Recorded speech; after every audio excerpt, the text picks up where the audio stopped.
Imagine that you're stepping into your frosty dream where your makeup sparkles like snow. Well, today I'm bringing that vision to life with a Winter Wonderland makeup look. Hi everyone, welcome to my channel. Let's dive right in.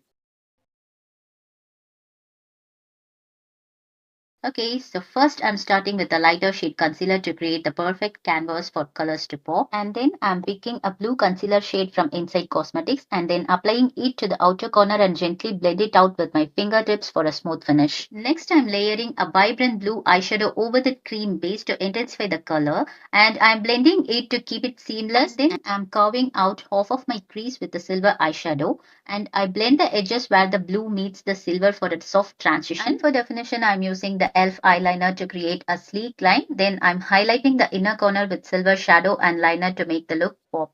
And I'm coating my lashes with mascara. On the lower lash line, I apply a white gel liner in the waterline and blend it with the blue shadow to mirror the upper lid. And then curling my lashes, adding false lashes. And the lashes is from Europe Girl Cosmetics. And to set my look, I'm dusting translucent powder under my eyes. And then I'm adding a soft blush for healthy glow and finishing with a new lipstick from Recode Cosmetics, the perfect balance for their bold look. And there you have it, your blue glam look is ready. I hope you guys are like this look. And thank you so much for watching and supporting my journey beauties. Your love and encouragement mean the world to me and I'm so grateful to have such community. If you recreate this look, don't forget to tag me. I did love to see your magic. Until next time, stay fabulous and keep slaying. Bye.